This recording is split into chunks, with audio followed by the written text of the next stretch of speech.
Well, good afternoon. Welcome to the third seminar of the term of the Nathanson Centre's seminar series on legal philosophy between state and transnationalism.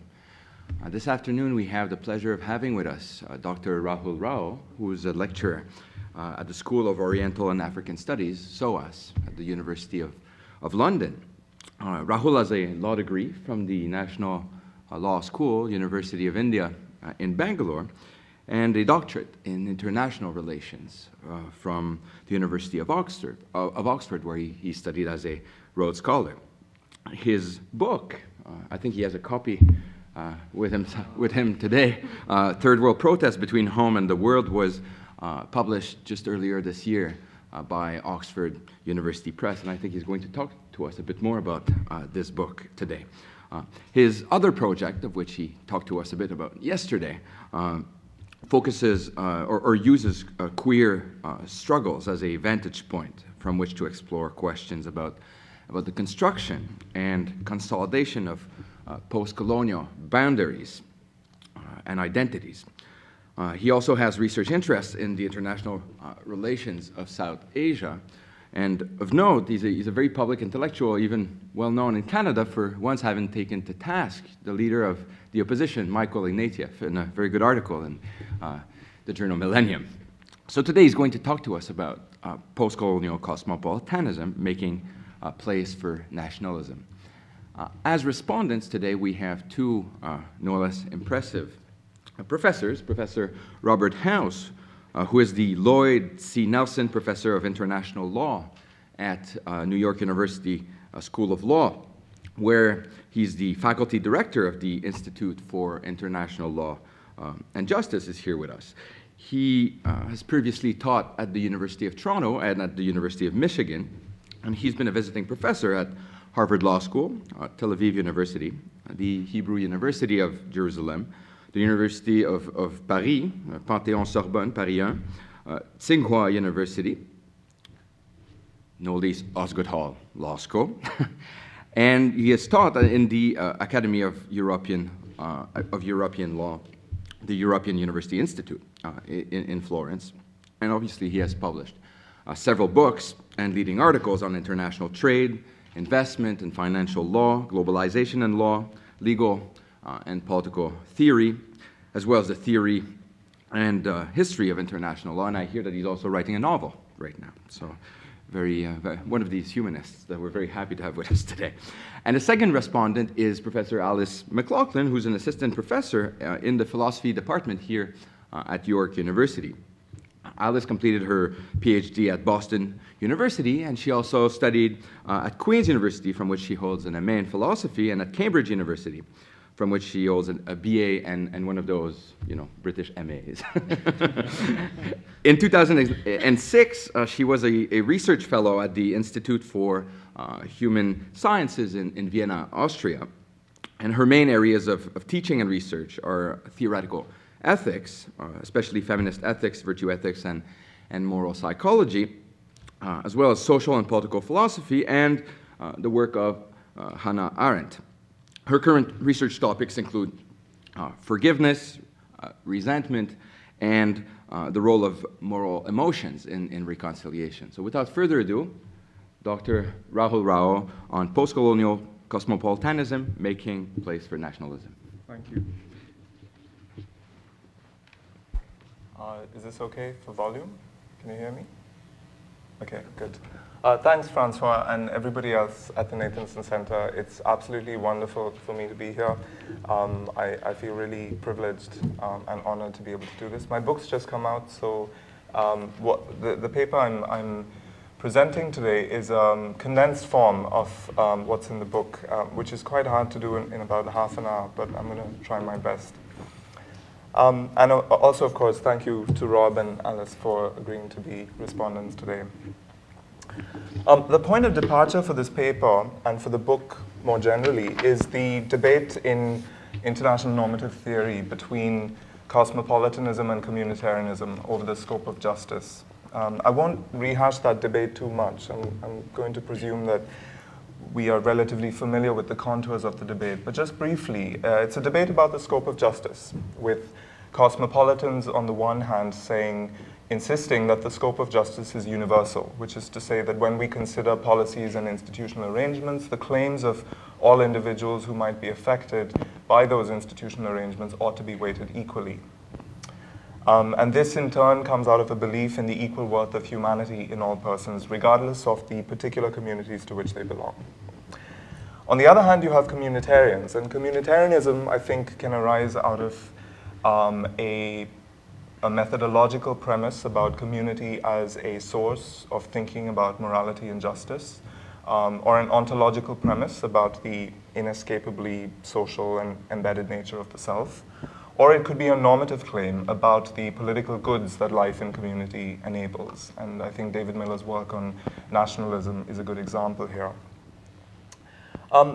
What I want to start with really is some sense of what leaves me feeling dissatisfied about this debate. And I have a few things to say here. One is, I think it concentrates quite a lot on ethics, which is to say on the content of norms that we need in order to usher in a more just and humane world.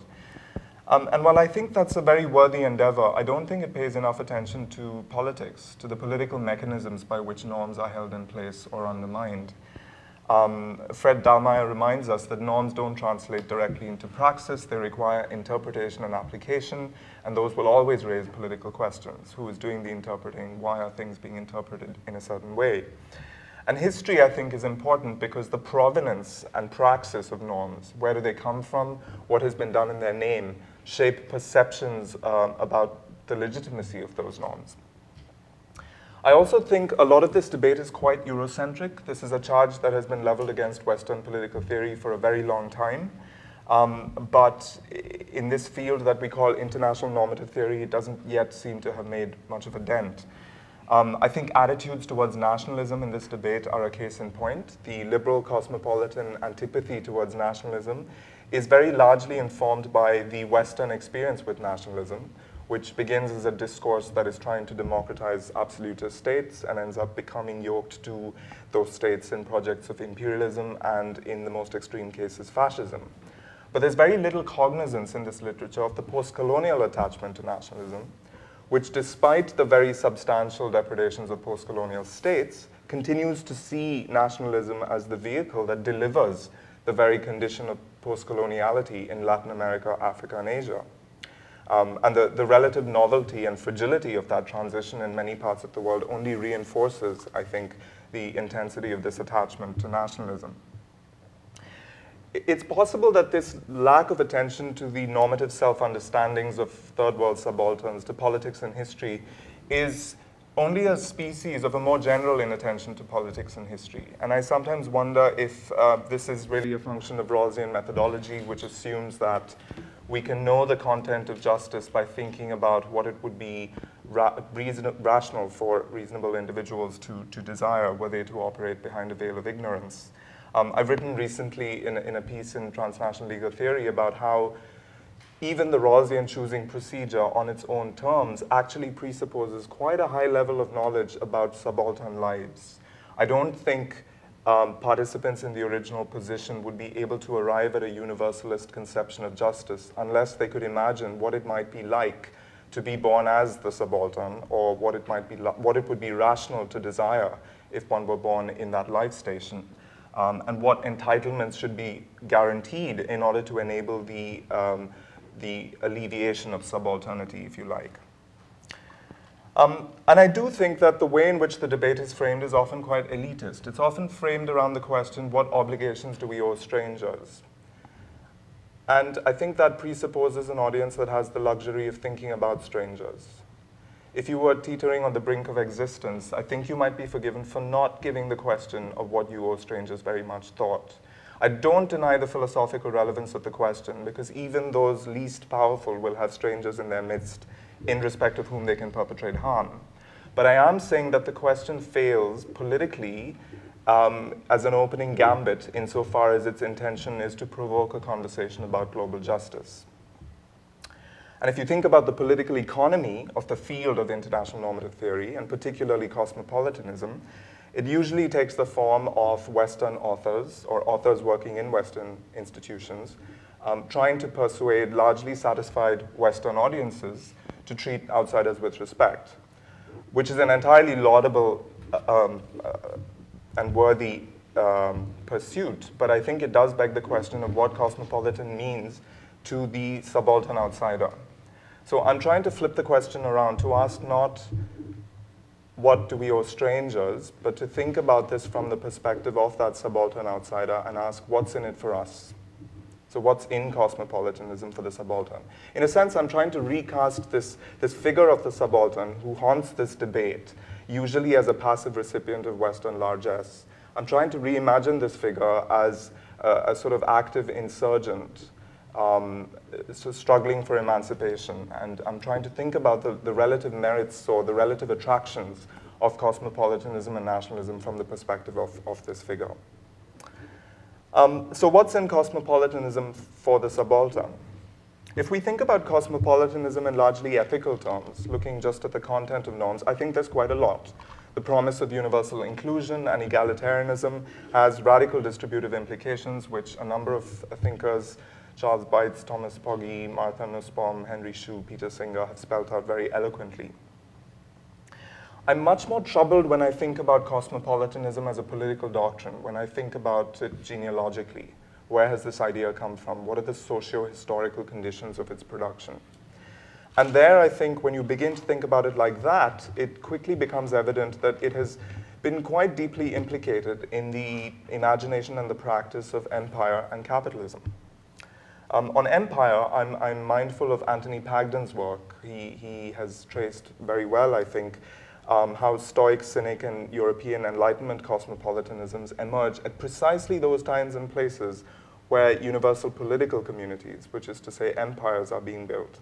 And we might speculate that that's because the ideas of universal moral community that cosmopolitans recommend in those times and places seem practicable at precisely those times and places where universal political empires are being built, and might also offer legitimation for those projects of empire building. This is a complex debate, and I don't want to pretend that that's the only way to think about cosmopolitanism, but that connection, that implication does trouble me.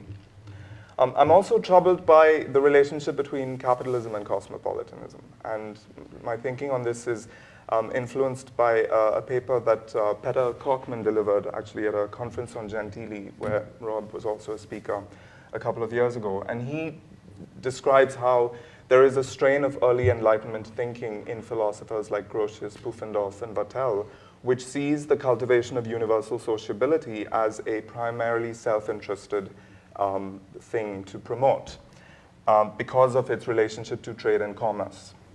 Universal sociability is needed in order to construct this global system of trade and commerce. Trade and commerce, in turn, has pacifying and civilizing effects, so the imperative to promote trade becomes both rational and a matter of moral duty.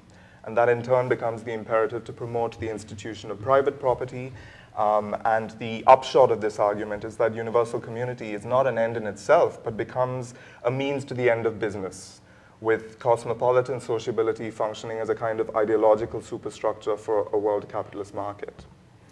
It's no wonder that critics like Craig Calhoun have suggested that cosmopolitan ethics come most easily to those who are able to experience a sense of inhabitation of the world as a whole, thanks to their ability to move freely across borders with their visa-friendly passports and credit cards and invitations to seminars like this.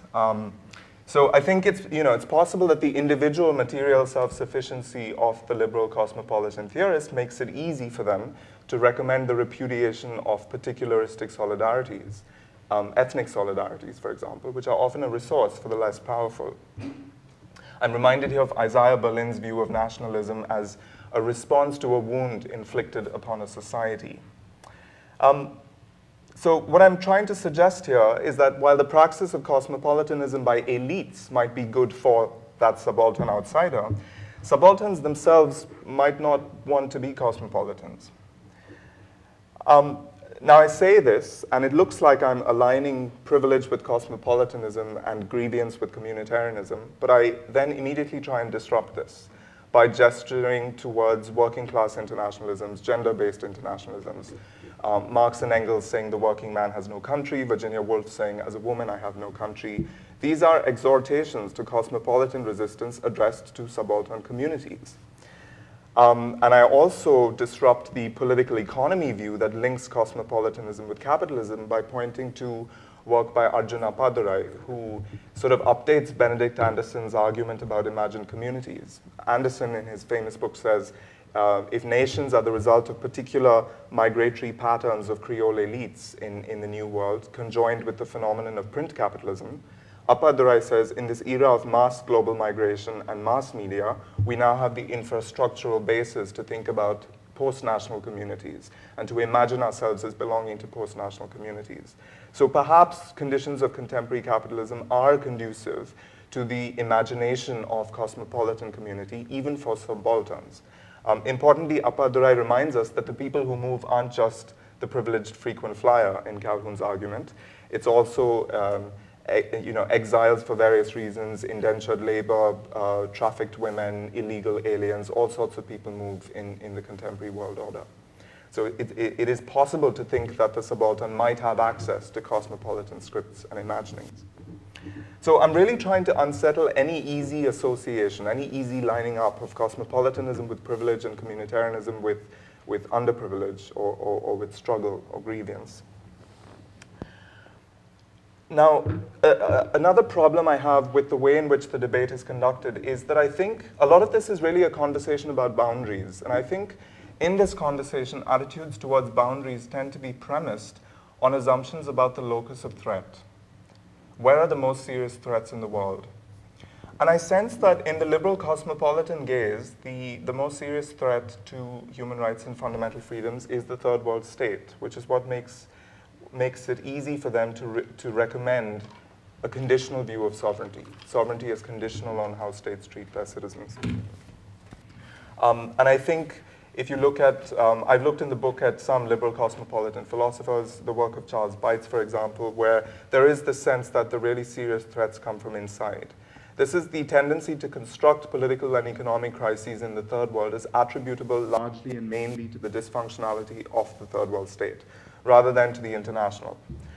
Anne Orford's work on humanitarian intervention is a very interesting reading of how humanitarian intervention discourses tend to do this, tend to read humanitarian crises as attributable to the local, rather than thinking about the role, the implication of the international in producing those crises in the first place. And I try and extend that argument to think about economic crises as well. So the way in which the IMF, for example, deals with financial crises in many parts of the world, focusing mostly on the endogenous reasons for instability rather than the exogenous reasons, which the IMF perhaps can do very little about.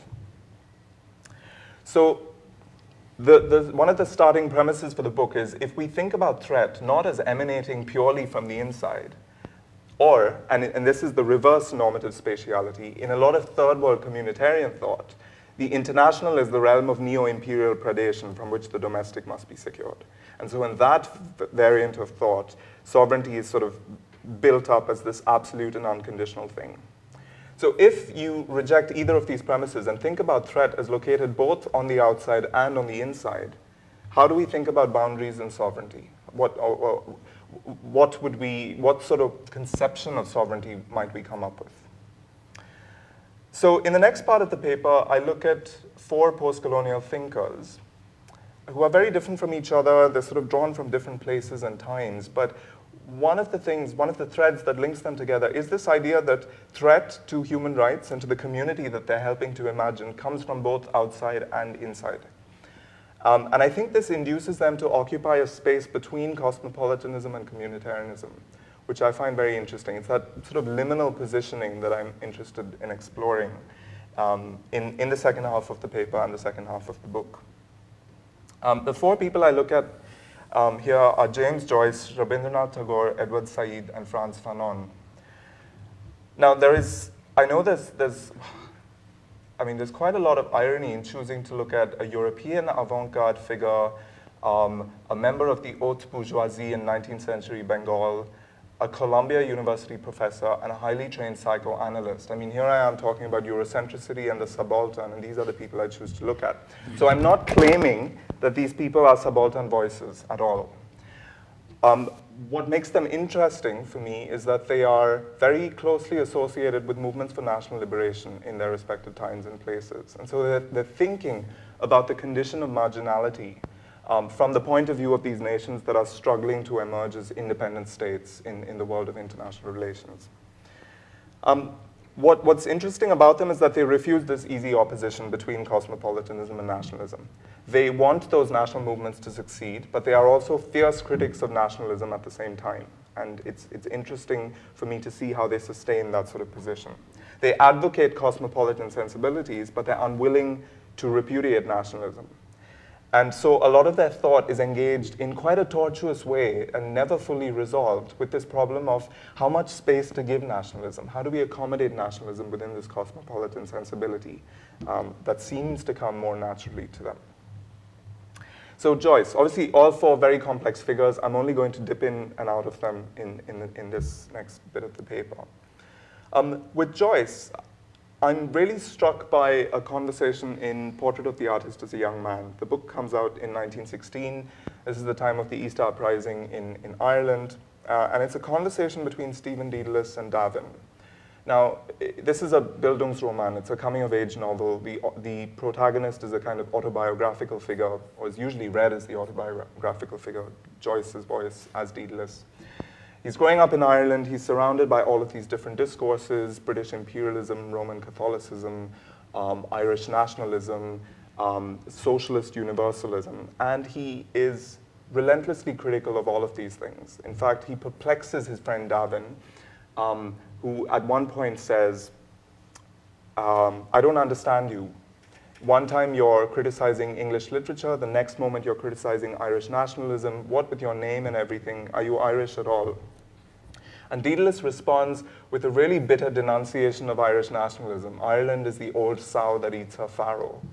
But this does not amount to a disavowal of belonging to Ireland, in which he is steeped in, and he says, this race and this country produced me. I am from here. I can't be from anywhere else. So there's this really ironic, I think, criticism of national consciousness, but positioning within that national community and insisting on belonging to that national community. Stepping back from the story itself, what's really interesting to me about this conversation is that 50 years before Marxists and post-structuralists have their big argument in the 1960s, half a century before this, you have this dialogue. Joyce stages this dialogue between Stephen Dedalus, who is the deconstructionist figure. Dedalus is the born sneerer. Davin actually calls him. He says, you're a born sneerer. You sneer at everything. So Dedalus is the post-structuralist. And Davin is insisting on the need for a collective subject. Okay, so, and I think one of the problems with the way the novel has been read is that Dedalus is read as Joyce's voice. I'm suggesting that that's not the case, that it's really the dialectic between this figure insisting on the need for a collective subject and the born sneerer, the deconstructionist, the post-structuralist, that is at the heart of this sensibility that I'm trying to get at. And if you read some of Joyce's more didactic writings, the political essays, particularly a series that's written in Trieste between 1907 and 1912, that sort of explicates his understanding of threat and this idea that the threats to Irish freedom come from both outside and inside, from both London and Rome, by which he means the Roman Catholic Church. And he actually says in one of those essays, I do not see what good it does to fulminate against English tyranny while the tyranny of Rome still holds the dwelling place of the soul. Which I think sort of illustrates his political understanding of threat and why he's insisting on the need for both these figures. In the very same year, 1916, another literary modernist in another British colony writes another novel with another autobiographical protagonist. This is Rabindranath Tagore in The Home and the World, which in Bengali is Kore Baire. Here, this is also a very interesting book for the purposes of this paper because it personifies the conflict between cosmopolitanism and nationalism as seen from the vantage point of this nation that's struggling for its independence. And it's an allegory, so this personification happens in the form of a love triangle. Nikhil is the figure that stands for cosmopolitanism, Sandeep is the figure that stands for nationalism, and Bimla is the personification of the nation who is trying to make up her mind about which of these political, philosophical positions is more attractive from the point of view of the struggling nation. Initially, she's very attracted to the nationalist figure who seems to offer a more potent and virile, and this is very gendered in the novel, a much sexier form of political agency that is able to deal with the imperialist oppressor much more effectively. Whereas Nikhil is all about gradual social transformation, almost oblivious to the British imperial presence. The Sandeep, the nationalist politics, ends in disaster through a complicated sequence of events, which I won't narrate here. And at the end, Nikhil, the cosmopolitan figure, dies. Now, usually, this is read as an allegory for the defeat of cosmopolitanism by nationalism. Martha Nussbaum reads this novel in this way, as advocating cosmopolitanism, but acknowledging its lack of political purchase in times of struggle. That's how she thinks the novel should be read. I read this differently, and I think it's really, what's interesting about the way the novel ends is that both the men exit the scene, and the woman is left alone at the end to make up her own mind about the future trajectory of her self-assertion. And I think in doing that, Tagore is suggesting that neither cosmopolitanism nor nationalism is going to serve the needs of this nation. And in his more didactic pronouncements, he says as much, although I think the novel sort of develops the idea much better than any of the essays. There is also a moment when Nikhil, the cosmopolitan figure, realizes that he's alienated Bimla, his wife, by trying to educate and modernize and civilize her. He hires this British governess, he's trying to make her a modern, educated woman, he's trying to teach her about gender equality, and he realizes that this has alienated her and pushed her towards the other man.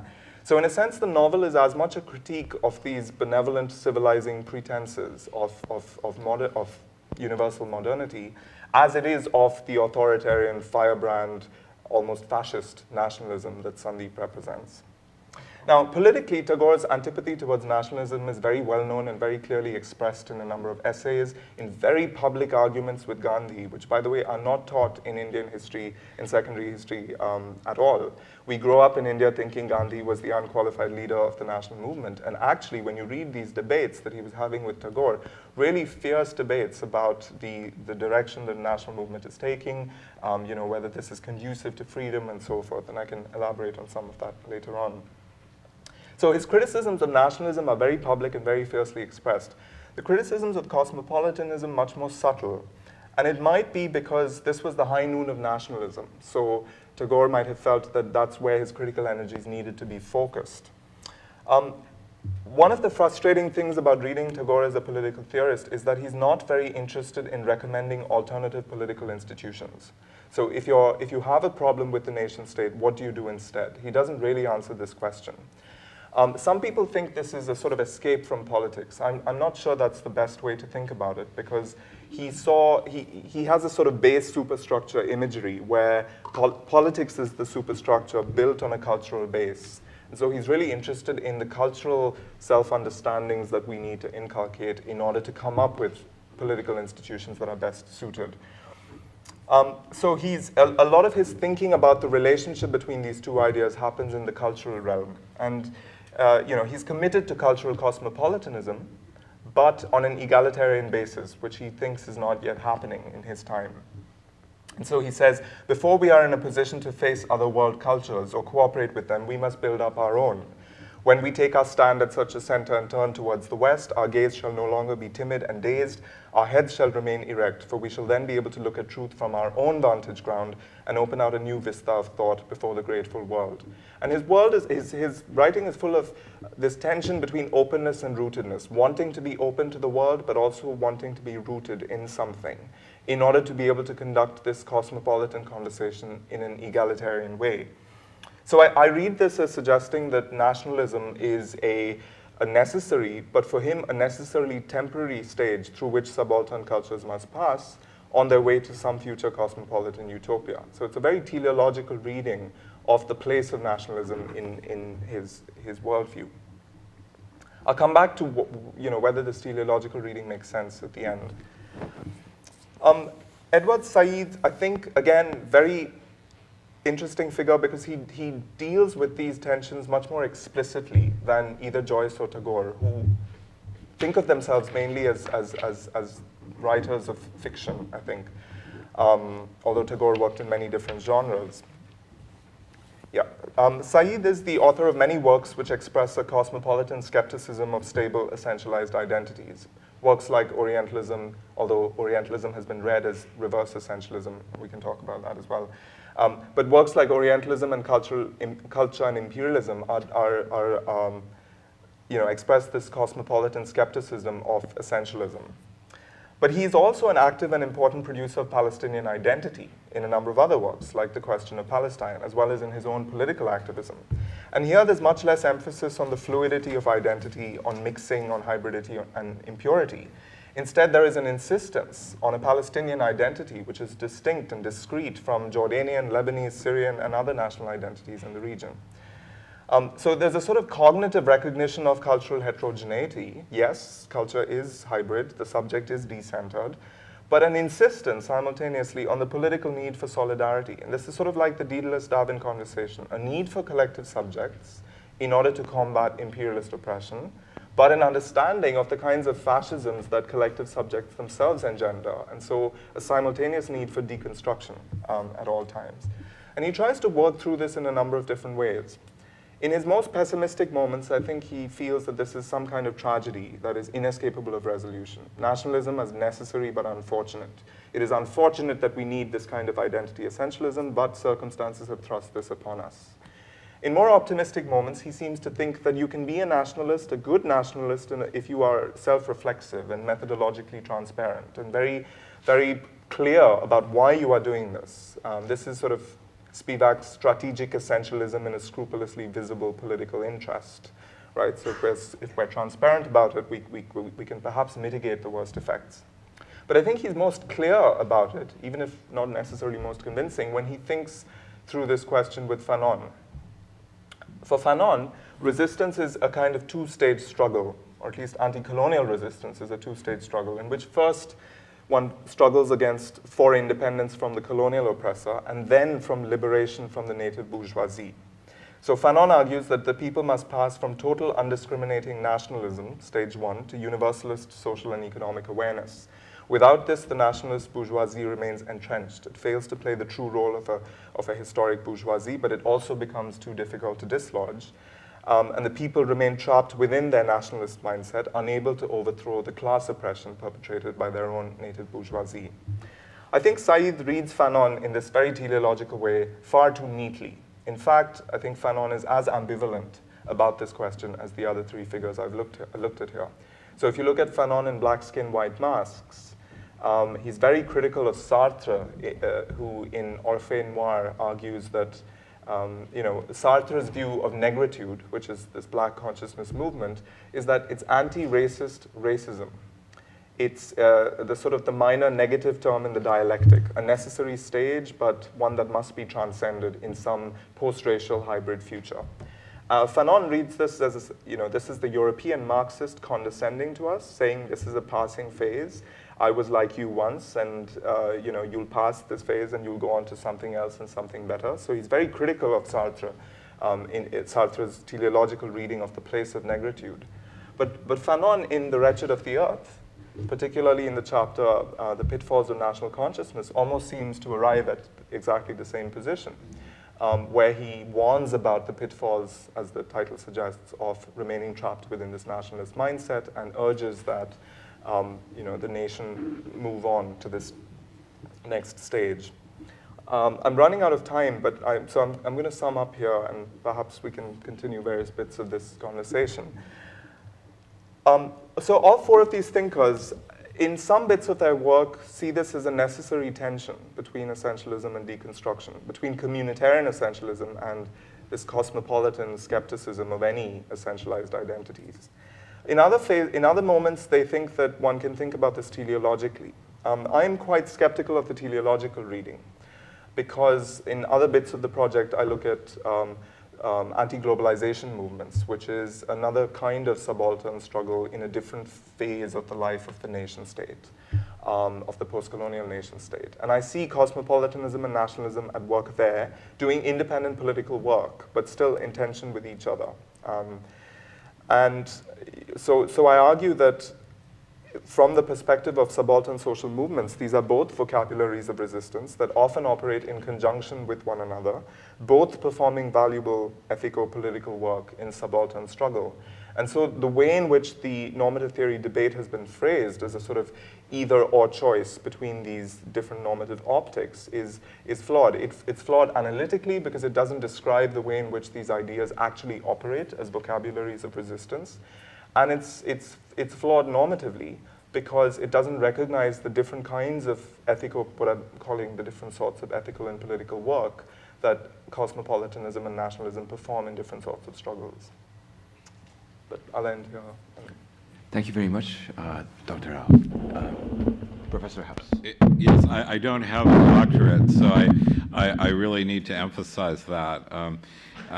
Apparently, this can be a real issue in Germany. You could be charged with an offense if you are believed to give and to represent, but you have a PhD and you don't have one. So, first of all, it's great to be back at Osgoode, where, as was mentioned, I've taught before, and particularly to engage with this rich paper, I totally subscribe to the general hypothesis or argument of the paper that there's something rather sterile and artificial in understanding the choices and strategies for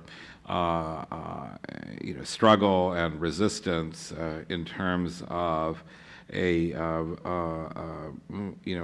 kind of either-or choice between cosmopolitanism and communitarianism, or the form of communitarianism that really is focused on in the paper, which is nationalism. And in fact, this general hypothesis reminds me of my time as a graduate student, where I worked with Roberto Unger, who actually was both, as you would know, a political and social and legal theorist, and also has been a political actor throughout his career as an academic in Brazil.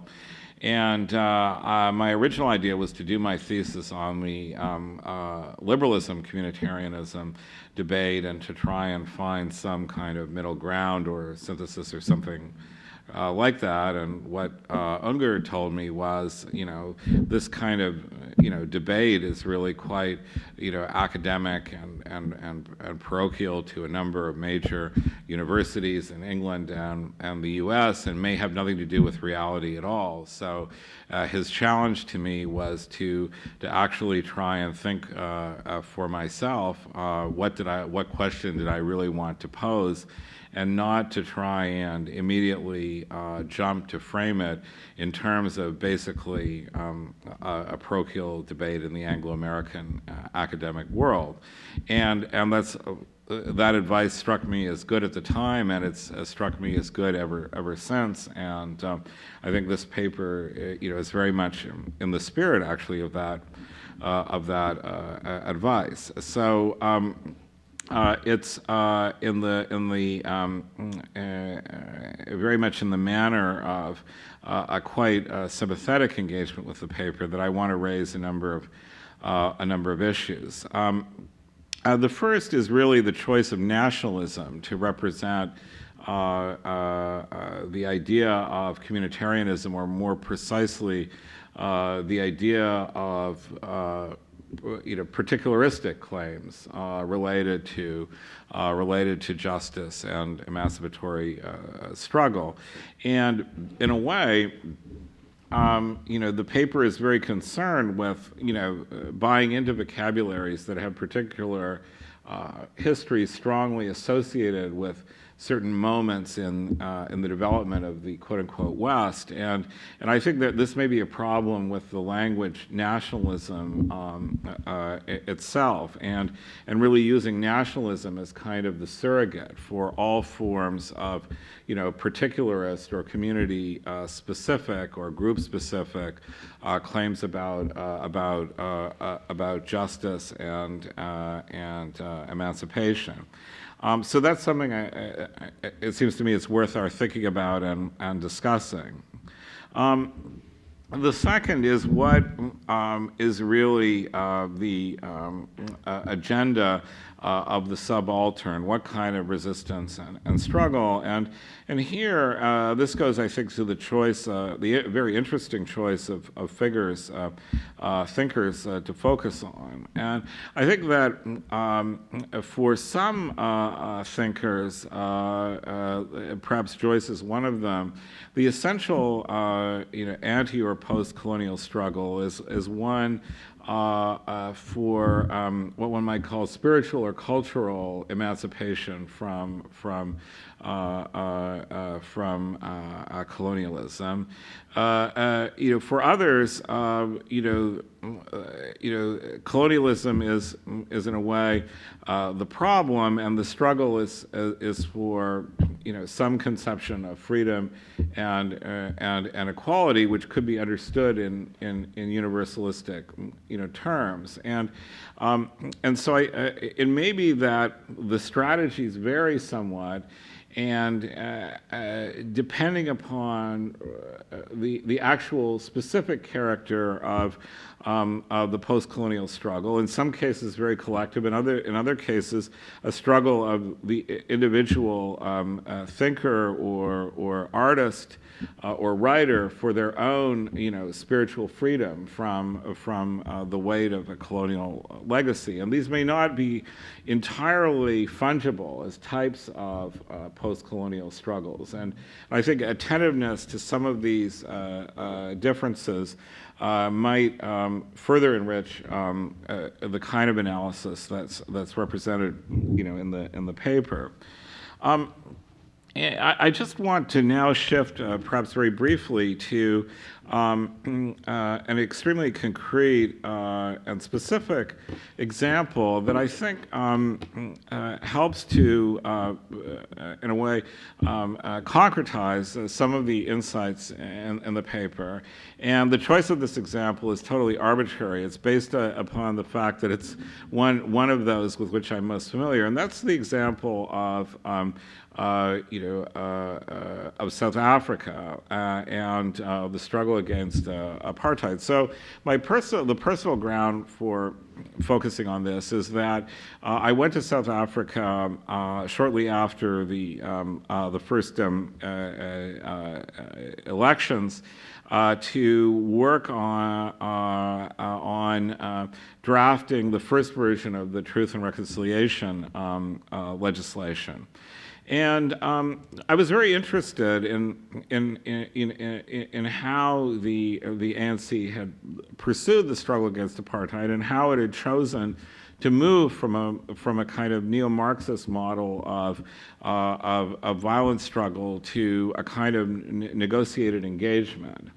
And then I was quite interested in the whole project, obviously, which was the task before one, the whole project of the Truth Commission and the extent to which this would be the importation of ideas from elsewhere, the extent to which it would be driven by quote-unquote indigenous ideas about justice, reconciliation, and so on. Well, on the first point, I talked to a number of senior people in the ANC about how this change in strategy or even apparent ideology of struggle had occurred. And what they told me was extremely interesting and totally confirms the hypothesis of this paper, which is that they in the ANC had an understanding of what their struggle was about, and they felt a sense of freedom to choose the kinds of ideologies and theories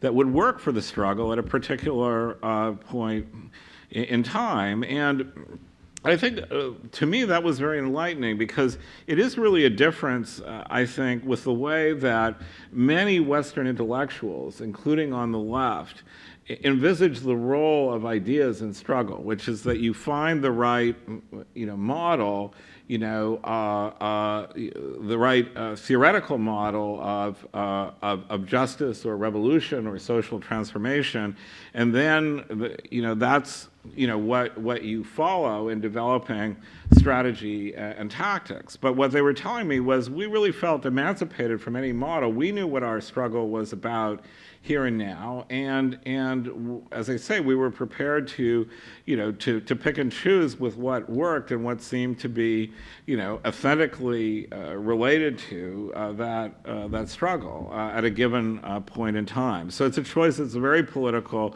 and very historicized, and not an essentialized one. And similarly with the Truth Commission itself, so a lot of people say that the basis for choosing a model that did not focus on criminal accountability, criminal trials, and so on, was some kind of indigenous commitment to Ubuntu, and that's like a kind of essentializing exoticism that's often applied. Having been in the room for 2 weeks when one worked out the first draft of the legislation, the word was never mentioned. I mean, the real issues were the issues that came out of the felt reality of the struggle,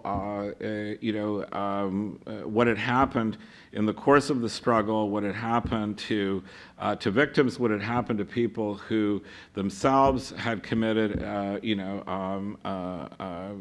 acts of violence in the struggle. And there was absolutely no attempt either to conceptualize the exercise abstractly as the application of a sort of universal, human rights idea of accountability for human rights abuses, or to essentialize it as coming out of some, completely ulterior indigenous concept of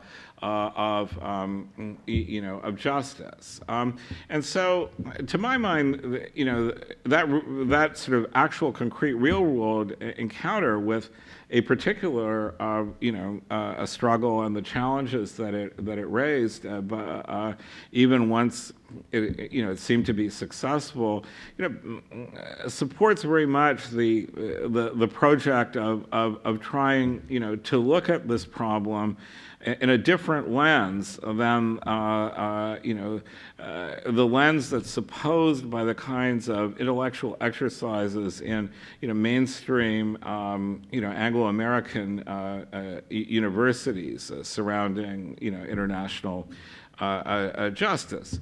I would say, though, that it seems to me that one positive sign of progress is the attention that Amartya Sen's new book on justice is getting, because I think one of the most interesting things about Sen's book is really the claim that there can be many different types of arguments about justice that sound in different traditions, and that the idea that the search for a single concept of justice itself may be a mistake based upon a certain transcendental strand in Western philosophy. And so I like very much this idea of disaggregating justice, and the idea that different claims of justice may not indeed be fungible or even commensurable or measurable against a single idea.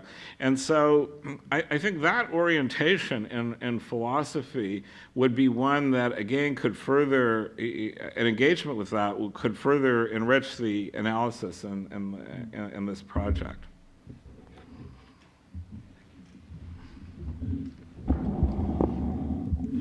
Well, can you hear me? Well, thank you very much. I'm afraid, though, Dr. Rao, you have the disadvantage of having two commentators who were, for the most part, convinced by your claims.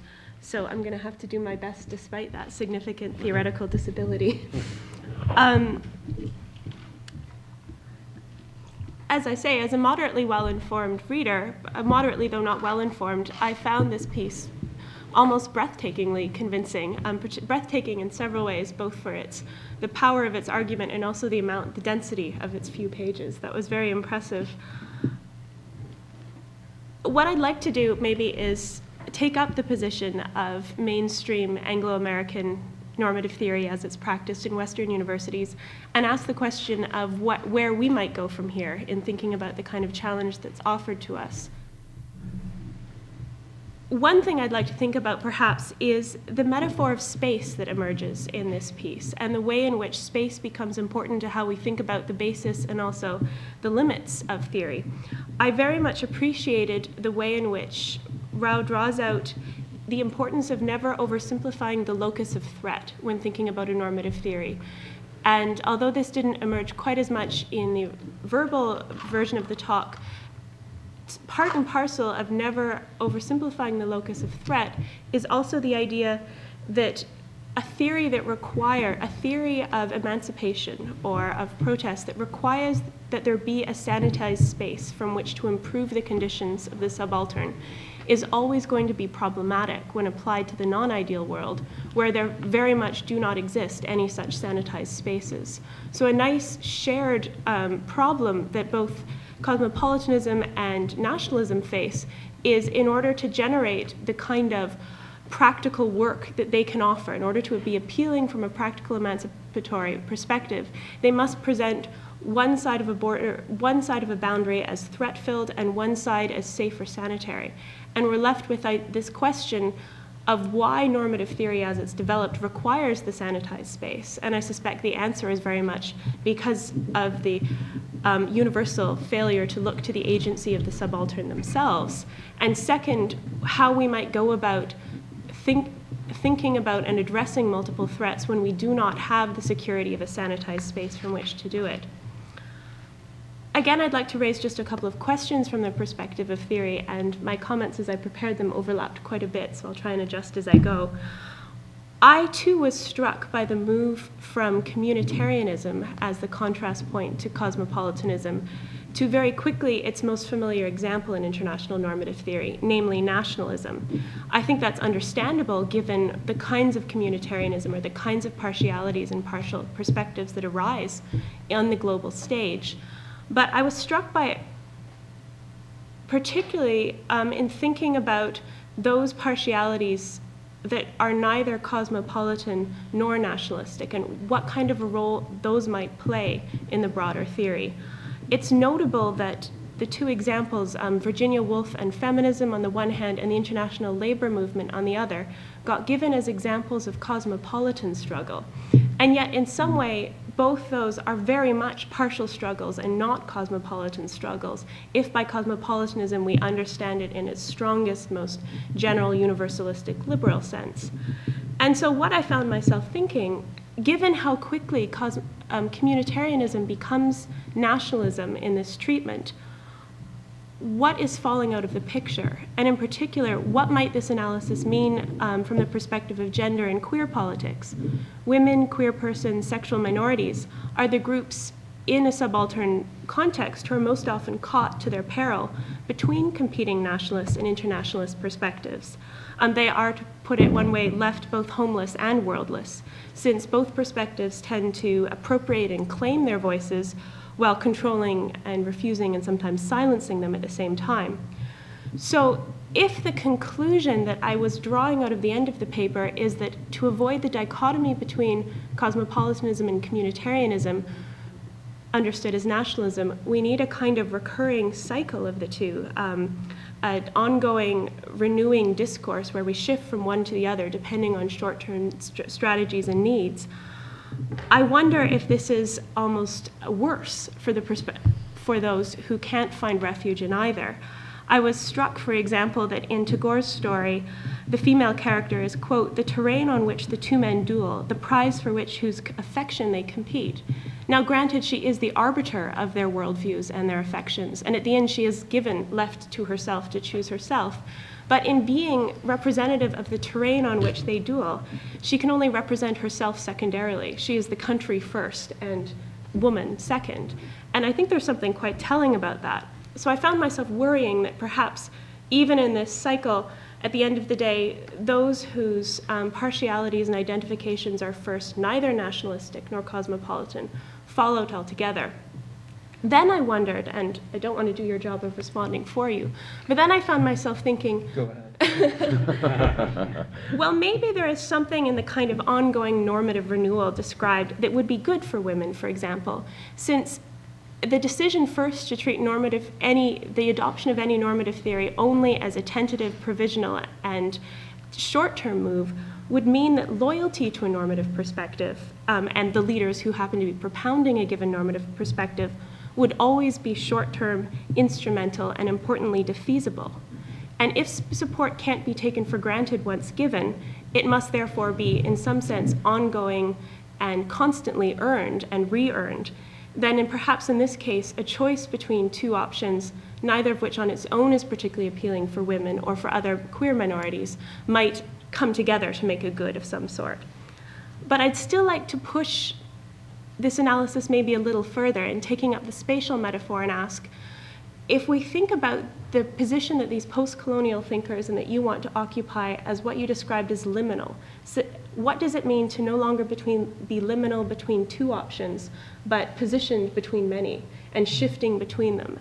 And what does it mean when we understand liminality not as a point only between the universal and the partial, but potentially between multiple partialities, and indeed multiple partialities with ongoing gradating degrees of generality?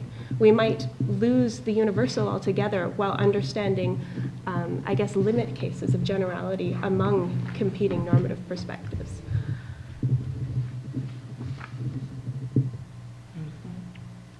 I think that might be where I'd like to end. I think that sounds good. Yeah, thank you. Okay, great. Thank you. Wow, that's a lot.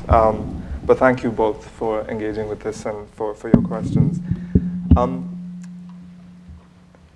I think I'll pick up on the nationalism, communitarianism question first, because it's obviously it's a framing question. Through this paper and the project more generally, thought of nationalism as the species and communitarianism as the genus. It is true that in this section I focus on nationalism, but I think so in a sense. I was interested in other kinds of communitarianism as well, and this speaks to your later points. I was, for example, thinking about class-based communitarianisms and gender-based communitarianisms in subsequent chapters of the book. And in a sense, because it goes back to this dialectic between essentialism and deconstruction, I was interested in the implications for freedom of all kinds of identity essentialism, both those that are annexed to territory, as nationalism is, as well as those that are not so annexed to territory, as class-based and gender-based communitarianisms are. But I found, when looking, for example, at the anti-globalization movement, where class rather than nation was my key analytical category, and at queer movements, where gender rather than nation was my key analytical category, I found in both those situations that nationalism was becoming annexed to these projects of class and gender-based internationalism often in very curious ways. So, for example, with the anti-globalization movements that I looked at, the Zapatistas and the Karnataka Rajya Raita Sangha, which is the Kannada name for the Karnataka State Farmers Association. One very well-known, one less well-known, but quite well-known in some anarchist circles, the PGA, for example. Both these movements are very known for their cosmopolitan credentials, particularly the Zapatistas. They sort of opened up their struggle to the whole world, invited the whole world in. But there is a very strong strain of nationalistic and very sovereigntist talk in the discourse of both of these movements. And the curious thing about them is that this nationalist register operates parallelly, simultaneously with the cosmopolitan register. The cosmopolitan register is, in a sense, one about framing one's grievances in terms that are translatable and that other struggles in other parts of the world can empathize with and join. It's explicitly intended to build a global movement. The nationalist register I think is best understood as trying to, as a project of renationalizing the state. There is a perception in these movements that the state has sort of become unmoored from the nation, and that it is now more responsive to external actors, to debt servicing, to foreign creditors, and that those obligations of the state are privileged over its obligations to the nation or the nations that occupy the territorial space of the nation state. And so these movements are engaged in a rhetoric of what David Lloyd has called nationalism against the state, which is to sort of resuscitate the old heroes of national liberation struggles, Zapata in Mexico, Gandhi in India, to sort of accuse the post-colonial state of betrayal, of having left behind its nations and become much more interested in engaging with the outside. To sort of use that nationalistic discourse to remind the state of its obligations to its nation. So I found these class-based internationalisms also using a very nationalist discourse. And in very explicit ways, the Zapatistas using the Mexican flag, referring to the Mexican Constitution, referring to themselves as upholders of the Mexican Constitution, likewise with the KRRS talking about Gandhi and Indian nationalism and so forth. So nationalism kind of sneaked its way back into these class-based internationalisms.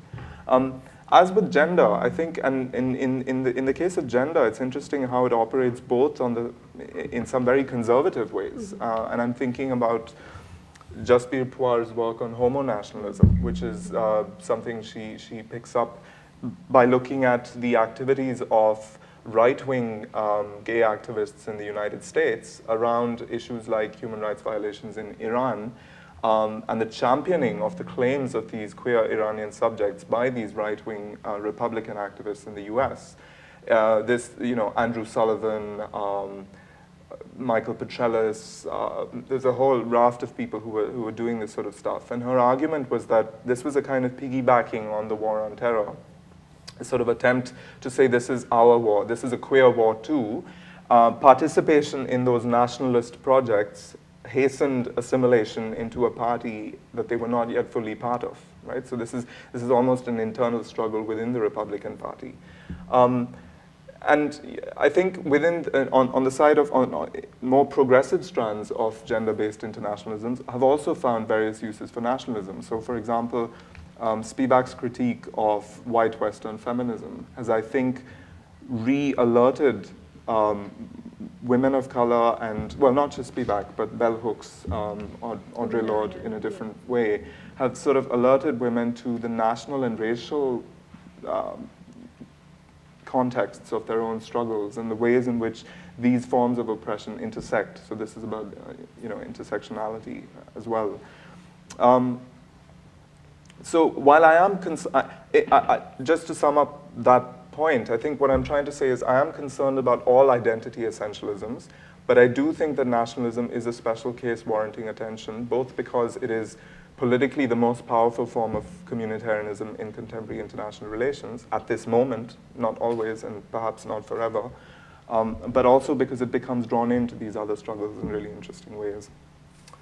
On Rob's second point, which is the agenda of the subaltern and of subaltern protest, I think, yes, it does shift from one figure to another. Some things are of a higher priority than others for these different figures, and I try to acknowledge that. So for example, with Tagore, precisely because he sees culture as the base and politics as the superstructure, he's much more interested in cultural freedom, education, social reform. Those things have to come first, and that's where he's investing all of his political energies.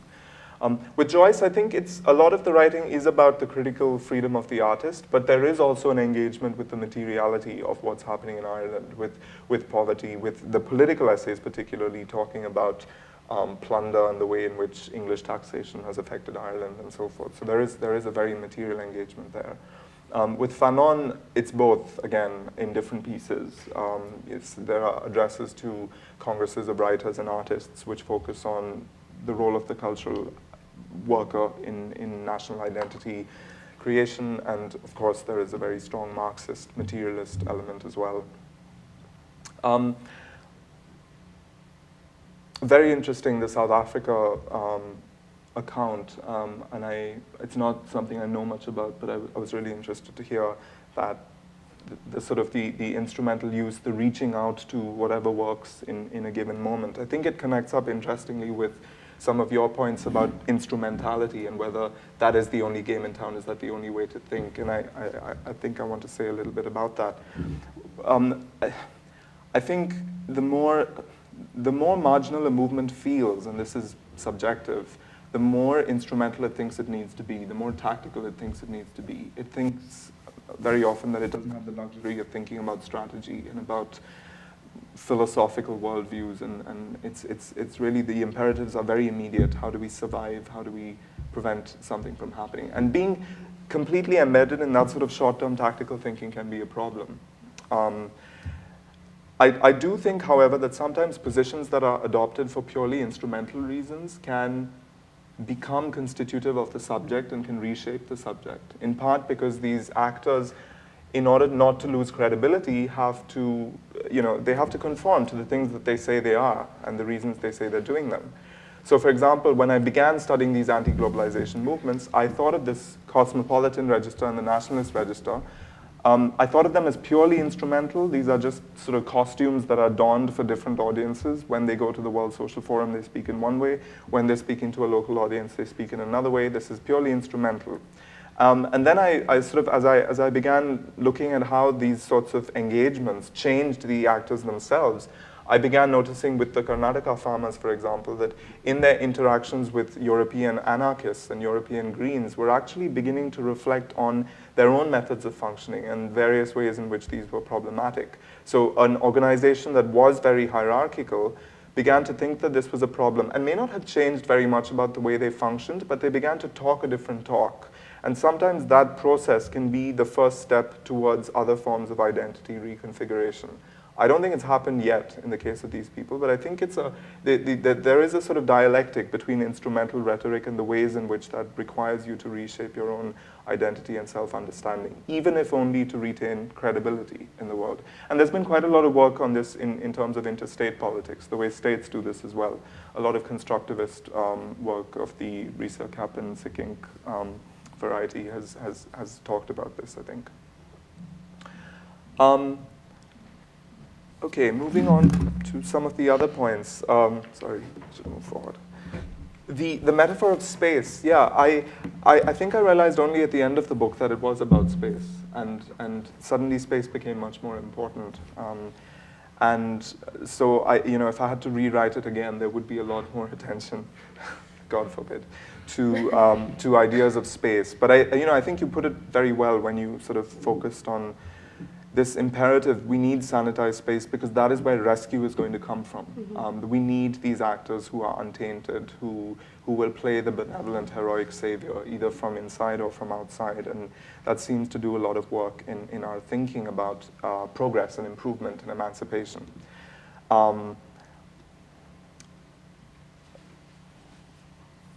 Yeah, and the point about, I'm sort of moving quite abruptly from one thing to another, but thinking about what you were saying about how this applies in the context of gender and the female character in the Tagore novel, the feeling of being both homeless and worldless. I think that is actually something I found with some of the movements and activists and groups that I was studying, and this is particularly true of I was looking at some queer activists of color in the West and in other parts of the world as well.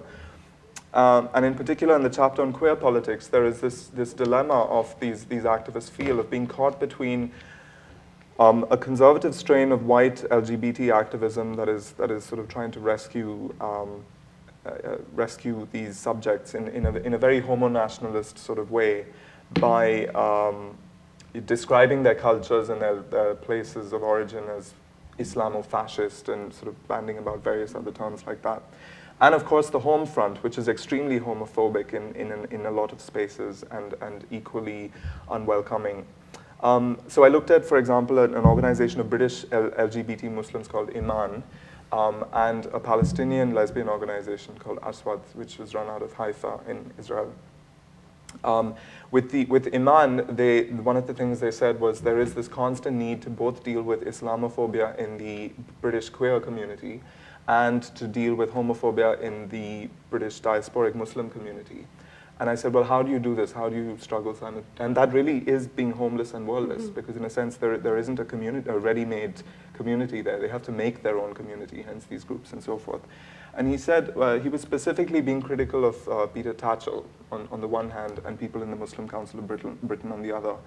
And he said, you know, people like Peter Tatchell don't understand that even though the Muslim Council of Britain is homophobic, these are our people. We have to work with them. So I said, okay, how do you work with them? And he said, well, one of the ways we do this is we try and insert ourselves into conversations on other subjects on which we can forge a common position, such as Islamophobia in the broader society, such as you know, war on terror, detention. These are not issues that our group is supposed to be about, but we insist on a seat at the table when they're being discussed. And in that way, we build some sort of common position with them so that we can later begin to talk about the much more controversial issues. So it was a more cunning sort of engagement than the sort of white Western LGBT activism, which was a frontal attack on Islam and was doing, and which almost robbed them of this space for negotiation that they were trying to achieve. I'll stop here, but we can keep going, I think. Good. So we have 45 minutes to entertain questions from the audience. I would ask you, if you have questions, because we're recording, to make your way to one of the two microphones that are there. I think they're tied on leads, so people won't be able to just pass them around. So if you can, just use the microphones. Maybe I can, Professor Scott, if you...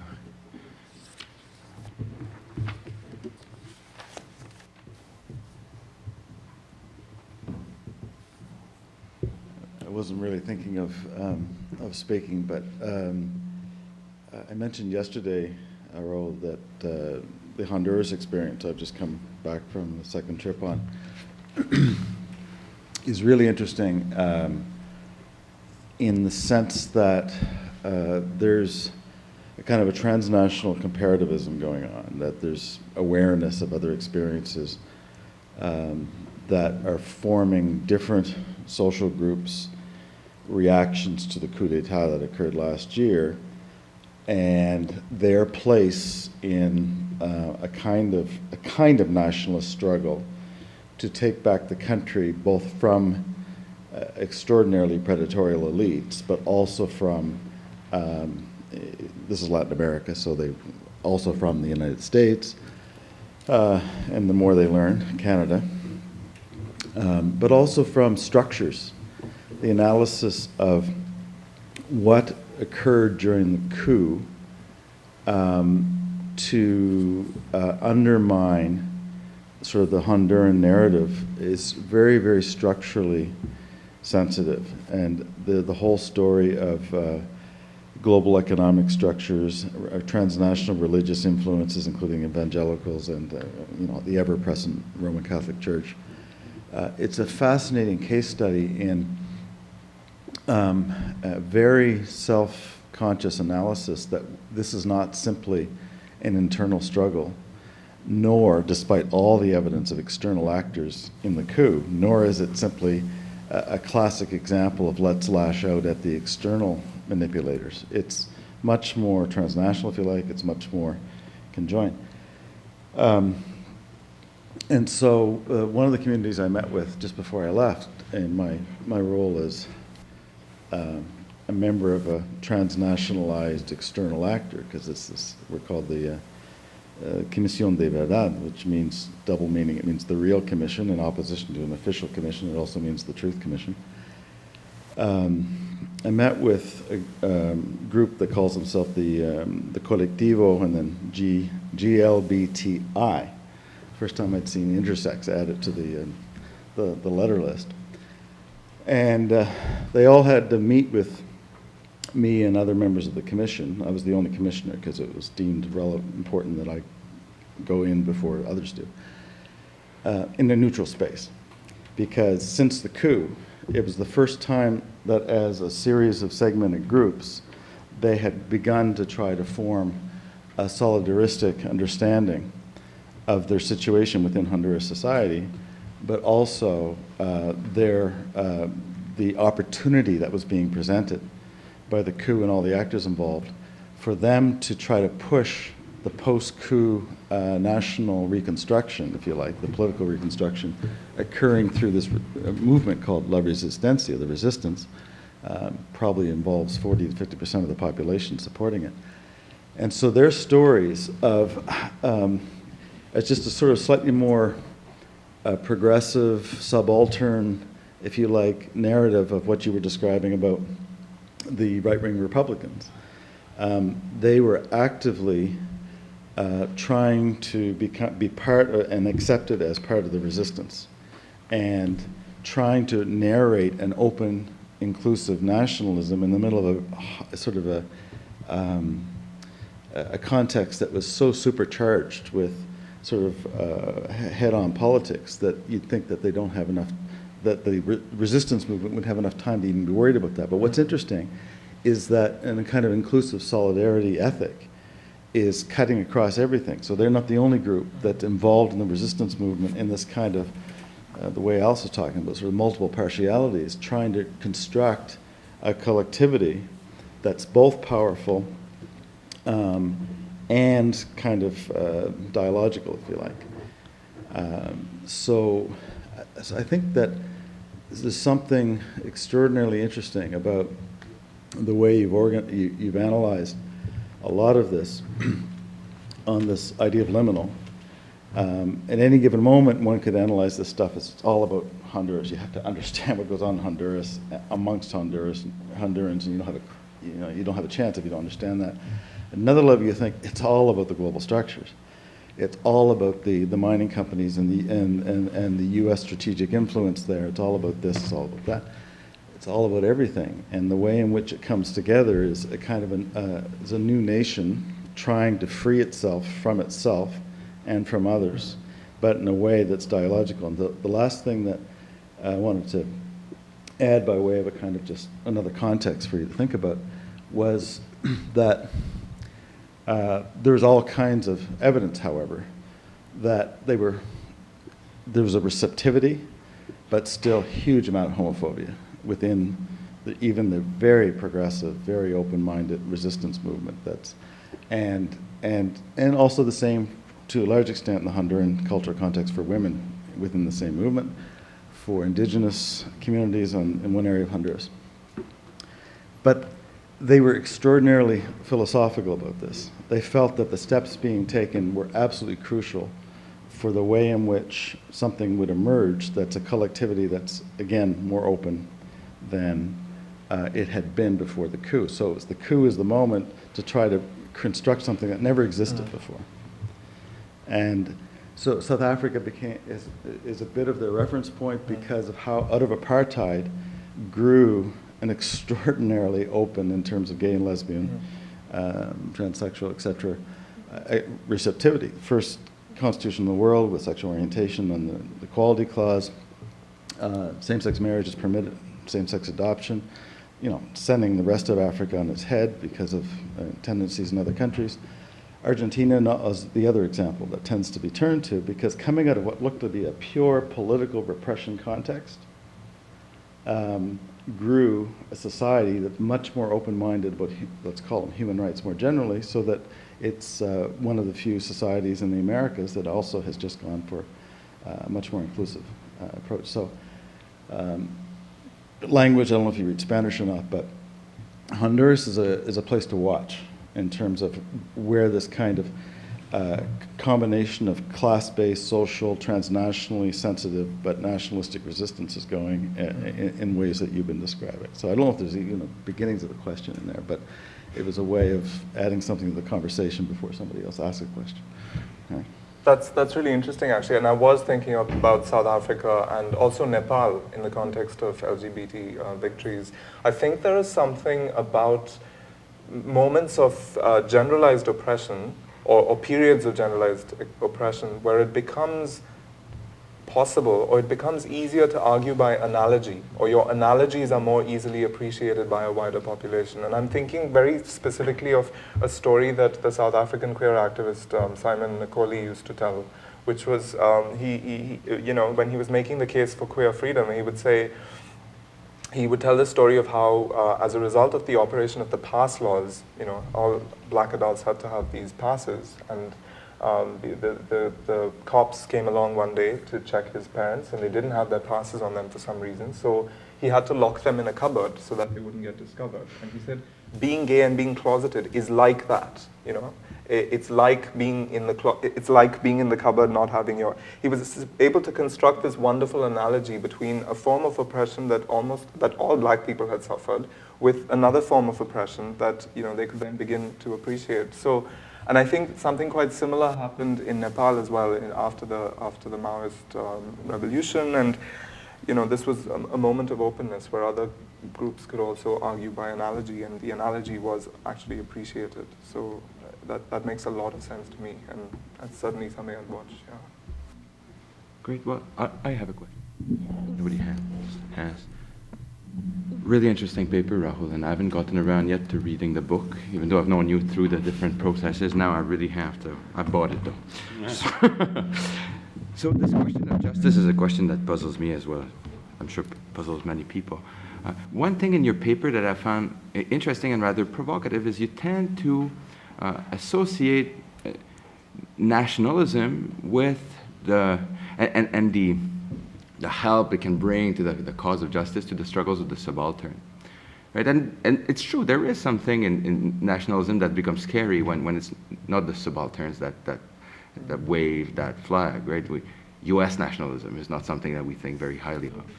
Indian nationalism tends to be. So, and even Quebec nationalism, now for a nation that is, or whatever kind of community that has arrived at a certain level, we start asking questions, right?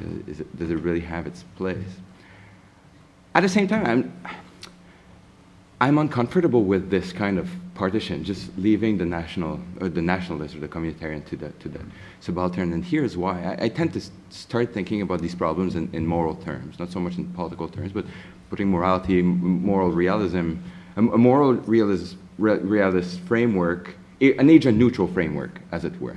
Thinking, there are facts in the world, right? There are reasons for actions, and these reasons tend to apply to everybody, right? Everybody has a reason to support the growth of children, their development, their health. Everybody has a reason to put down the fire that's threatening to destroy my house and leave me without a home. But of course, we as individuals don't have unlimited resources. We don't have unlimited attention.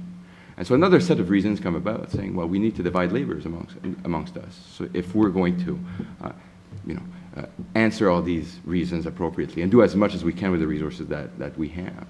So from that further subdivision comes the realization that perhaps we need some people to focus their attention on certain children. Could be parents, could be, I don't want to advocate any kind of supportive unit or familial unit here, but that's one example that's often given. Firefighters, we need certain kinds of institutions that to pool together resources to deal with certain things. We need governments to focus sometimes, on issues that are more local, that pertain to their population. Perhaps we need nationalism as a kind of outlook, sometimes a partial outlook, to deal with certain problems which are more particular. And these kinds of particular problems can arise anywhere, right? They can arise for the United States. They can arise for India. And they can arise for all sorts of groups which we tend to think of as groups that are the groups that should do the cosmopolitan world, the cosmopolitan work, and go help those stranger subaltern. So I'm just wondering what you see the place of nationalism, or the positive word that nationalism can do as being, and whether that's limited to the subaltern, and if not, where do you locate it, basically? Yeah. I have to say I have trouble with just the term subaltern, and in your written comments you said, I used it today as a kind of shorthand, but I try not to use it too much. In your comments you said the singularity of subaltern is a problem, and I think that's right. Because I think anyone who's a subaltern in one context might not be a subaltern in another context. So, the indigenous person could be an abusive husband, and I don't think there is a subaltern. I think there is the condition of subalternity, and so it's a relational and contextual condition that has to be described in relation to other things and people. And I suppose what I'm arguing, it's a justification of communitarianism in the condition of subalternity against the actors that are responsible for one's condition of subalternity. So it's a much more limited endorsement of it. And so, of course, yes, there might be situations in the US or India or anywhere where communitarianism becomes justified. I think what I'm cautioning against is making our minds up about these normative optics in advance of looking at the material circumstances in which they're inscribed and the reasons for which they're deployed. A shorthand way of saying this is I think, Immanuel Wallerstein in this famous collection of essays, Martha Nussbaum and her Respondents for Love of Country, says the communitarianism of black South Africans is not the same thing as the communitarianism of white Afrikaners, right? And so I am, I suppose, uncomfortable with, I recognize the need for agent-neutral principles in some contexts, but I don't think all principles of justice can be agent-neutral. Or even can be derived from agent-neutral principle, because that was my claim, right? Yeah. I mean, I'm thinking here in terms of, and this goes back to some of your written comments, in terms of differentiated conceptions of justice, and perhaps the Sen book as well. Because I see what people like, Charles Bites, Boggy, Nussbaum, Henry Shue, my supervisor, Peter Singer, what they're doing is, I think it's very important work, but it's sort of positing, these are sort of God's eye view plans of the world. They're positing end state utopias. These are destinations to which we must strive. And they're engaging with the audiences that they think are best placed to take us there. And my own interest is, while we wait for the great and the good to change their minds, what is the agency or the role for subalterns, and what are they supposed to do while they're waiting for this, and what is their role in getting us towards this destination? And so I'm thinking about a more limited universe of agents, and I'm sort of thinking about their agency in this process. So I do think that there are different sorts of agents in the world and different sorts of obligations, and I'm taking on a subset of that map. I wanted to ask a question about. I think it's really very distinctive. The legal academia that in many ways we see our scholarship is connected to, or at least if we're self-conscious at all or self-aware, our scholarship is somehow connected to our own advocacy and normative commitments in a variety of ways. Certainly I do. I mean, there are some legal scholars who find that very problematic and disturbing to do that. My colleague Joseph Weiler is one of them, who's very much opposed to that.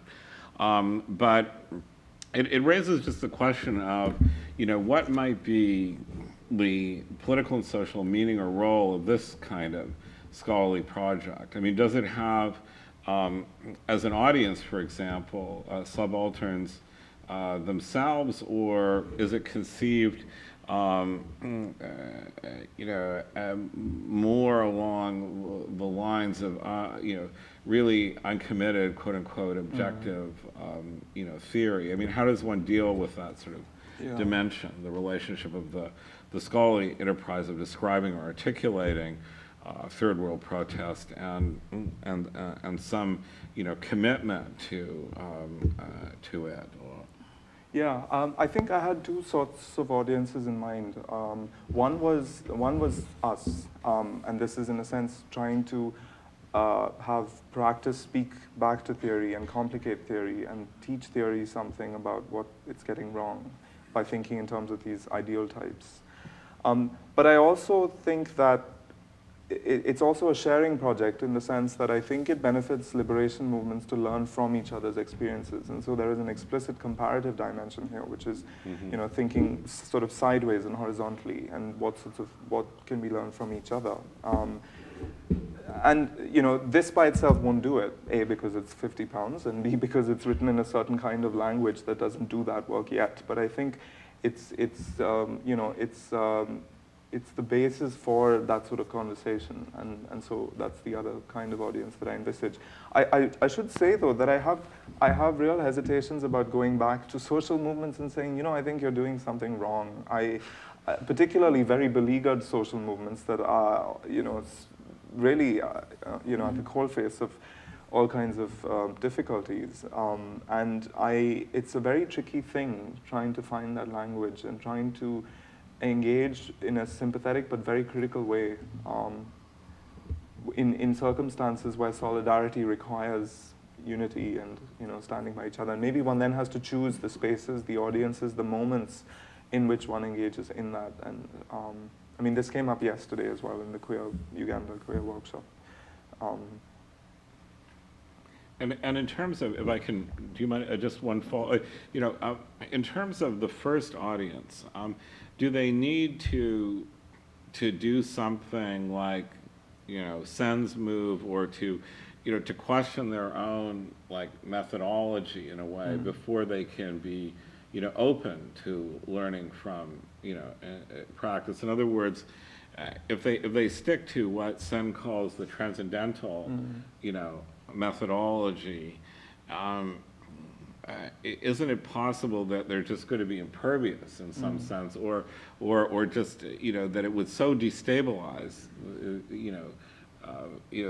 that as the methodology in normative political theory, that there's just not going to be a point of openness until one, as it were, asks the question about the methodology. I mean, I say this in part through the experience of my own engagement with such as it was with Poge, where I found that there was a kind of imperviousness. So, and this is, this engagement was reflected in a recent piece that Rudy Teitel and I wrote in a book called The Philosophy of International Law, where that the actual details about things like economic international economic arrangements and so on, to try and bring debate about the actual facts of them and the actual practices into that kind of theories is really there's a kind of imperviousness in a way.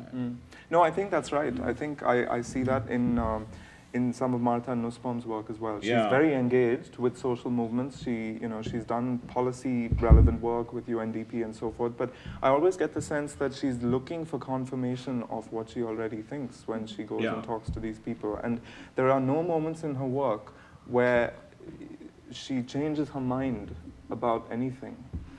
And maybe that's true more generally about the way a lot of us write, but and where Rawls, for example, did change his mind, it was always, or shift in a way, the articulation of the theory, it was always in response to some quite abstract and technical critique of the logic of the original expression of the thought. No, I think that's right. I mean, this also reminds me of, sorry, can I just respond to something Alice said earlier? The thing about multiple particularities, and in your written comments you said something about should we mourn the loss of an overarching conception of justice, and I thought that was a really important question.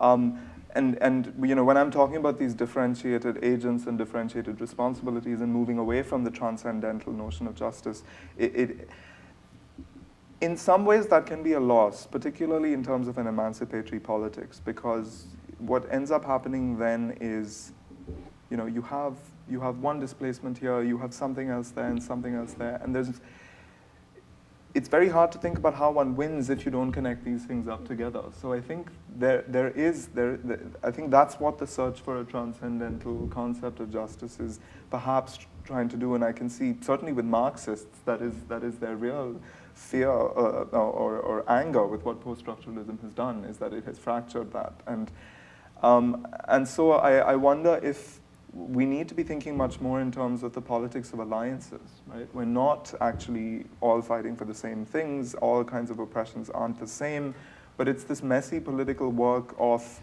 what will I give up for your struggle and what will you give up for mine, and how do we prioritize things? That's, and maybe that's not a job for theory, or maybe theory has to do something else in alliance with it. But so it is a tension. Something is lost when we don't have these overarching conceptions. But perhaps there is a different way to get there through the politics of alliances, rather than through this kind of ideal theorizing through thought experiments. And so much of cosmopolitan work is just tinkering with an essentially Rawlsian methodology. Yeah. I think in a lot of ways what you just said answered this question, but my question, I actually have a number of just like clarifying questions. The first is, I wonder where you see this as working, if you see it on like the strictly sort of like national level or international stage, or both. I think at the beginning you mentioned that perhaps it was both, but I just wanted to clear up, because I think that it's actually like quite an excellent analysis for being, I guess, capacious enough to deal with both. And second, you didn't exactly get to wrap it up, and so I wonder if I'm right in sort of assuming that you do think that this like Spivackian strategic essentialism is enough to sort of navigate the tensions between like when we need to revert to a cosmopolitanism when thinking about justice, or when we ought to make sort of like nationalist claims or identity claims. And then I guess the last one is sort of, if I'm right in thinking that you see some sort of productivity and strategic essentialism when we're thinking about justice, I wonder if you could say something about diaspora and diasporic subjects, and how, because you talked about how there was like shifting, how cosmopolitanism and nationalism are like shifting registers. And indeed, space might be important to the ways that these shift. And so then I was thinking about like, not only does it matter like who's making the claim and what sort of strategic self-essentializing might they be doing to make that alliance and make that claim, but also how does where one makes that claim sort of shift that as well. I also really liked your talk, so thank you. Thank you.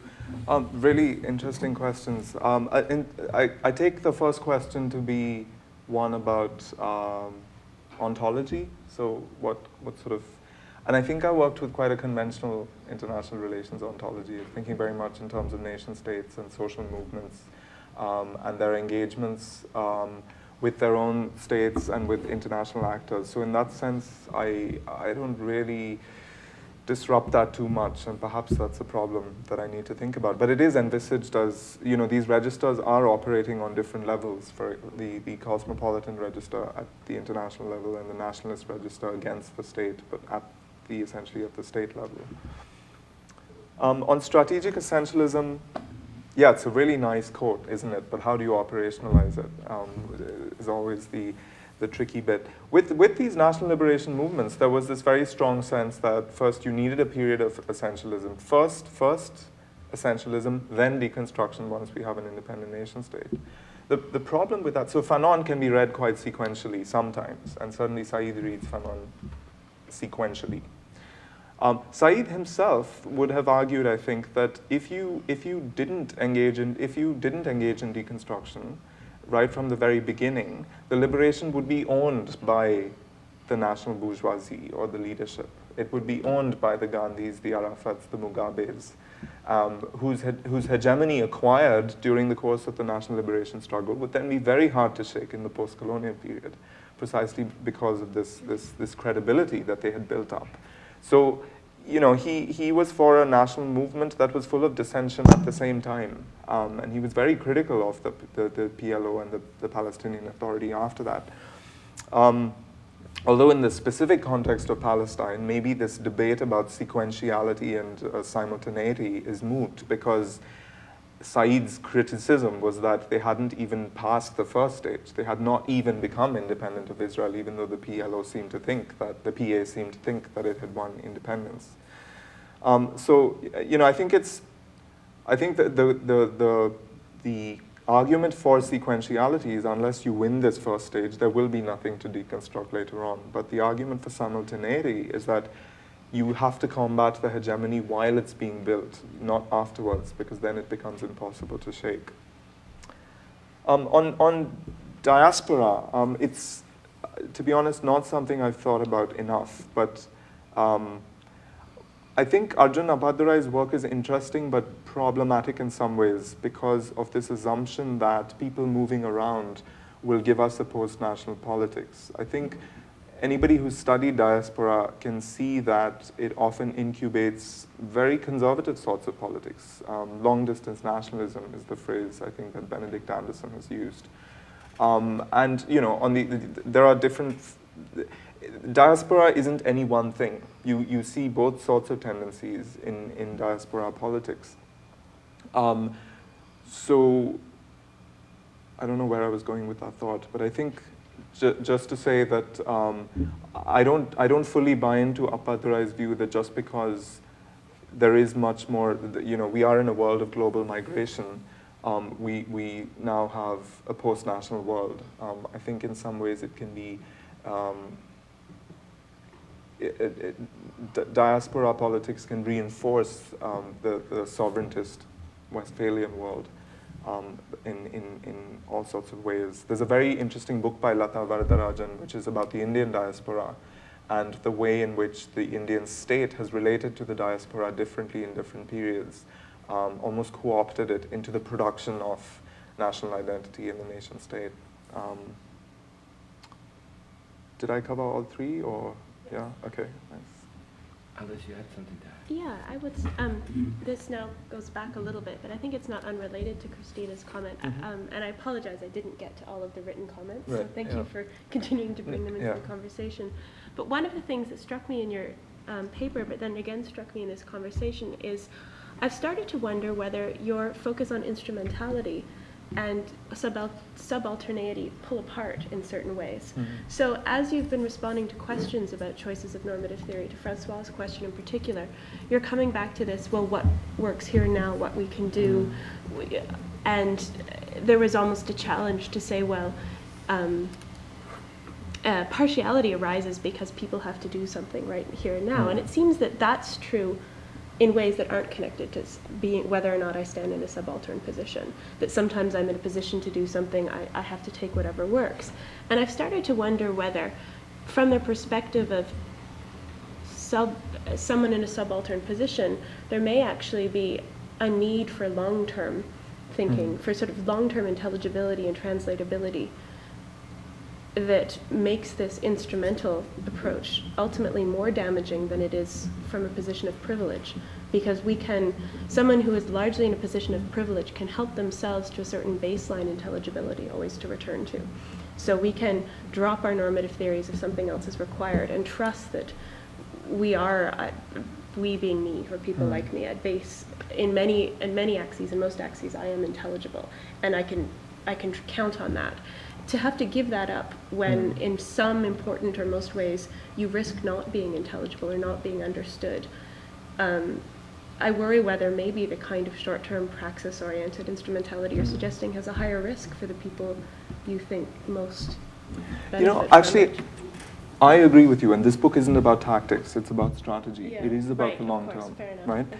But it's very hard to have this argument with people in the social movements themselves, particularly in their most beleaguered moments. It's very hard to say, think long term when you know the imperatives of tomorrow or the current crisis, and just there will be no tomorrow unless we survive the current crisis. That's the kind of argument that gets thrown back at you. So it's really, I think it's a plea for. I don't know, maybe there's I haven't recognized a tension in what I'm saying today, but I fully agree that it can't just be about an instrumental short-term politics. In the short term, one often does have to choose sides, right? And that is what the strategic essentialism is about. But the hope is that by doing this, as she says, in a scrupulously visible political interest, you remind yourself why you're doing it, the fact that you're doing it for a limited purpose and a limited time, and that the hope is that that will mitigate any oppressions that essentialism necessarily engenders. So I think, that's sort of how, it's written as a book that's supposed to be about the long-term vision, but I think the imperatives of day-to-day politics often make that a luxury that can't always be attended to.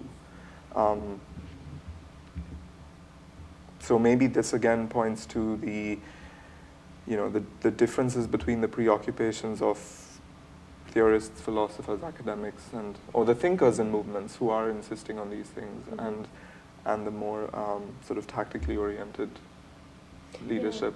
The example I was thinking of is one that doesn't immediately arise in your book because it doesn't relate to nationalism. In fact, I was trying to decide whether it's one of the few current urgent examples where nationalism doesn't play as large a role, but this could be my ignorance. I'm only tangentially involved in people involved in the movement, and that's feminist movements concerned with the global trafficking of women, and some of the debates that come up among feminist circles about wanting to recognize the agency of sex workers, acknowledge this, and then the sort of prohibitionist approach, given the urgencies of trafficked women. So you have this sense that as much as we want to say that it's important that assuming any sex worker is always guilty of false consciousness in some way, reiterates the idea that women are not sexual agents, that they're not choosers, that they're not autonomous, and yet the global situation of sexual trafficking is such that this seems like a better thing to take on. And I was trying, and I worry that... When you say this seems a better thing? To sort of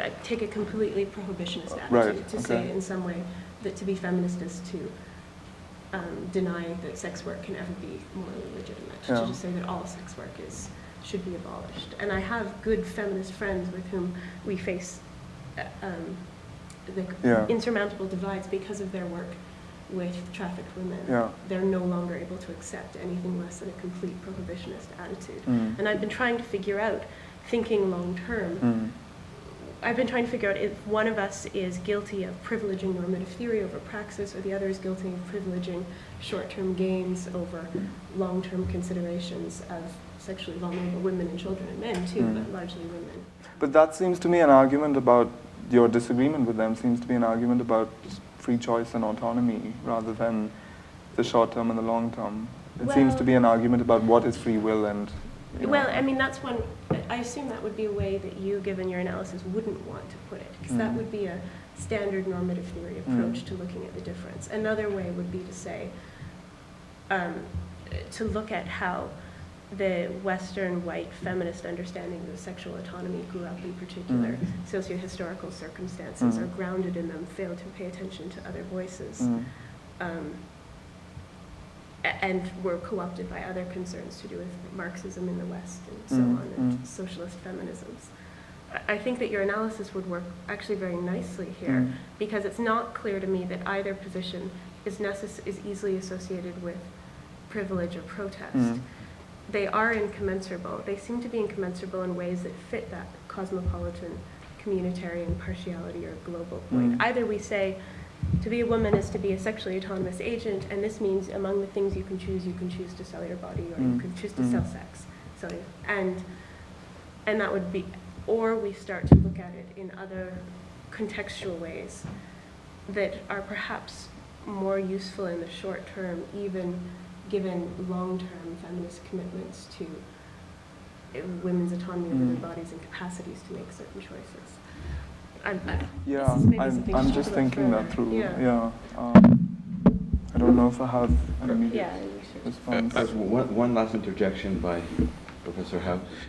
Just on this, actually this I think is an extremely interesting discussion, and it might demonstrate why there's a problem with, even debating this in abstraction from the politics on the ground, because it might actually turn out, and this is a sort of Cass-Sunstein type point, I think it's consistent with the character of Sun's argument as well, that the non-prohibitionists might say to the prohibitionists, okay, let's say even if in principle one thinks that there should be no sex work, that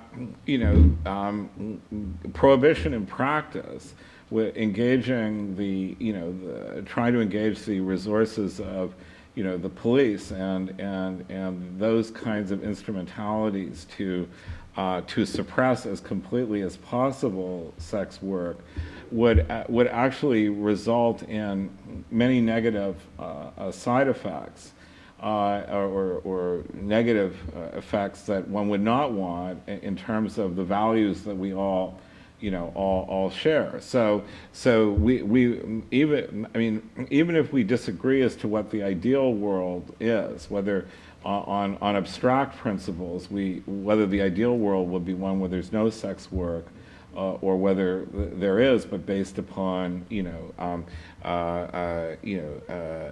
consent in a meaningful sense, and so on. Maybe we could agree that the actual attempt to implement complete prohibition using state apparatus would not be desirable. So that's one way in which you could have tractability, not just in terms of the short-term tactics versus long-term goals, but even a long-term goal that in principle one set of actors agrees with and the other one doesn't, could, in fact, in the real world, it could be just resolved by the real world problems associated with achieving one version of the ideal goal. This reminds me of the child labor prohibition debate, because in a sense, one of the negative externalities that prohibition generated there was that, well, first there's a livelihood issue as well here, right? So what does prohibition do to livelihoods? But also with the child labor prohibition debate, one of the things the prohibitionists weren't thinking about was the possibility that with banning child labor, children would go into even worse underground forms of employment, including prostitution. And so perhaps engaging in that sort of conversation that Rob is suggesting, thinking about process and the transition towards the ideal state and the various problems that crop up in that transition could, in a sense, enable a sort of meeting ground, whereas contrasting the endpoints do not. The endpoints are very far apart, but the moment you begin thinking about process, you actually might perhaps discover that there are some negative externalities that you both don't want, and that it's worth avoiding those, and that might generate, I don't know where that goes, but that might generate some convergence of positions. No, I like that very much. I think I worry about the bite back of normative theory. So I worry about the ability to focus on process without the competing visions of the endpoint affecting one. Because focusing on short-term empirical process is not, it's idealistic to think that that's free of normative interpretation. Yeah, sure. And that's, I think that's, your description is very good, but it's a third voice in the particular debate I was thinking about. And the difficulty is when what's up in the air are not just competing ideal states and competing processes, but competing understandings of the world such that these can be articulated, and then questionable alliances. There's no... I think here, these competing ideas about space and what sorts of spaces are really arguments about process, about what will emancipate. I don't think they even begin to address the arguments over end states. No, I've sort of assumed that there are those arguments, and we're not going to settle them. Nice. But on this note, we are out of time, so I would like to invite you to join me in thanking Rahul, Alice, and Robert for a wonderful seminar. Thank you very much.